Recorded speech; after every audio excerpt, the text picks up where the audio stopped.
Parte yun eh, di ba? Yung ramdam mo yung kalikasan. Pag mainit, napapasok ka. Kapag umuulan, nababasa ka. Yun eh. Yun ang totoong karanasan. Naramdaman mo yung kalikasan. Lagi ko nga sinasabi, hindi tayo magtatagal dito sa mundo.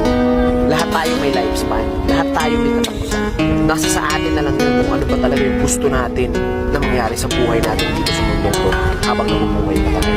Maraming beses na tayong magkamali, maraming beses man tayong madapa. Kung ganun din karaming beses natin itatama ang mga mali. At kung ganun din karaming beses tayo babangon sa pagkadapa, parehas lang yun. Pag natalo ka, laban lang.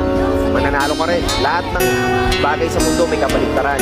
May gabi, may umaga. May babae, may lalaki. May tao, may hayop. Kaya kung may negatibo, may positibo. Titingin ka ba doon sa makakasama sa'yo? O titingin ka doon sa makakabuti sa'yo? Enjoy the life!